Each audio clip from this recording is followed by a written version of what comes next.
This poem is called A Dangerous Love. You are playing with fire, all in the name of desire. Desire to be seen, to be held, to be loved. But you keep searching for love in places it was never meant to live. In the pain, and the punishment, and the patterns that feel like home, because something's got to give. That's what was modeled, right?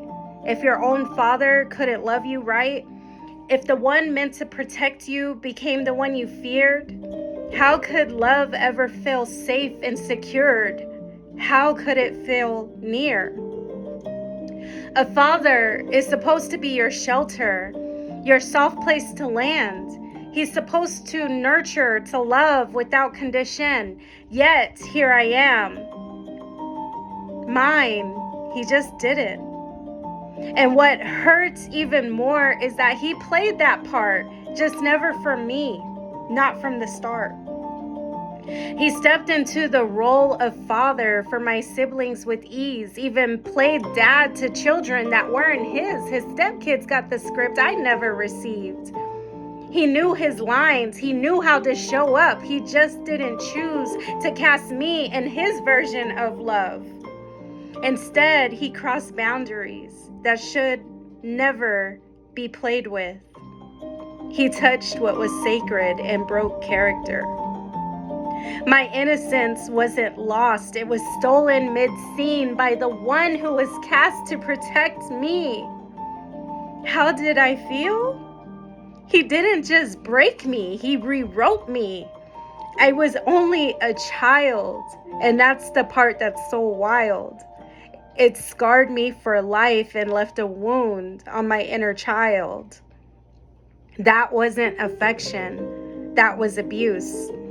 But he played it off as love, and I was left broken and confused and with a deep wound, performing pain in a role I never auditioned for.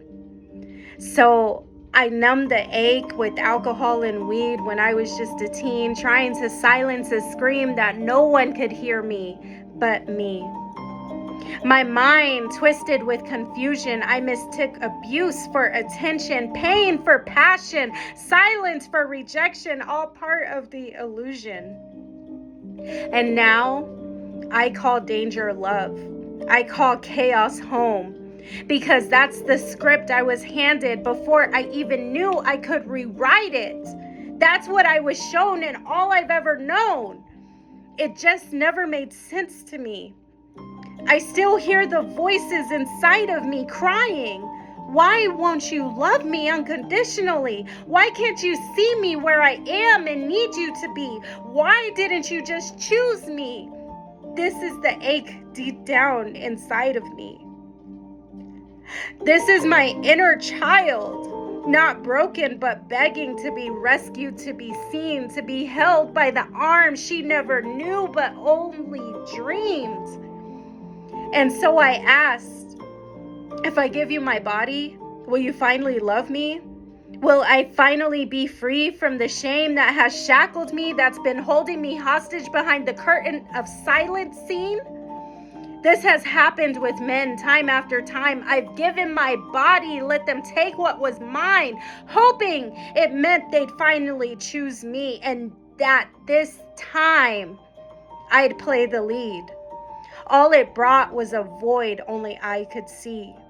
An echo after the act, a transaction, not a connection, just a scene I'd been cast in, then left backstage in pieces. I whispered again, I'm not enough. I'm only wanted for sex. That realization was tough.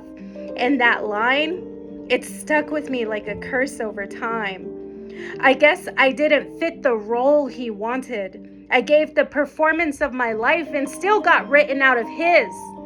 Now I'm left in grief because I thought that man loved me for me, saw me, that we were fine, that I was finally chosen for the very first time, that this was the one, that this one was different, that this love was divine. This is how I've tested love to see if it stays.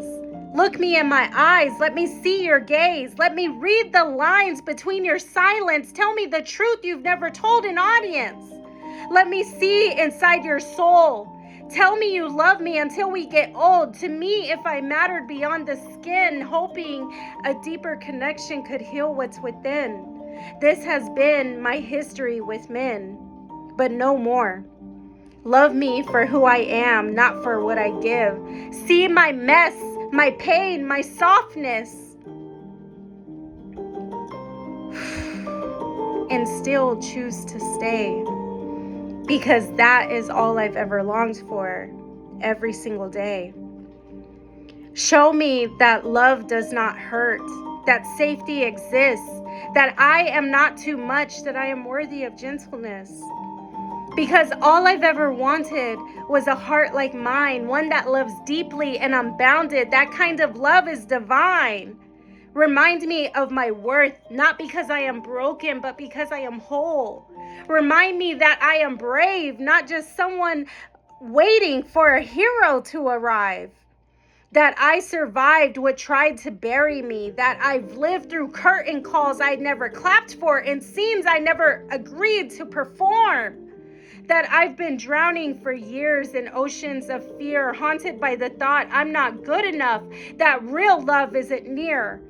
I'm tired of hiding, tired of pretending pain is love, tired of carrying my father's shadow like it's my costume, like it fits like a glove, tired of playing roles I never chose, the fixer, the pleaser, the one who holds it all together, because that is what I was conditioned for.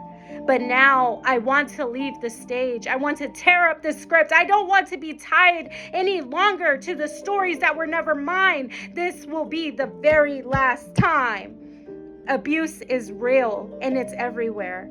But I am not the only one suffering in silence and pain. There are so many more, each with different names. But today is different.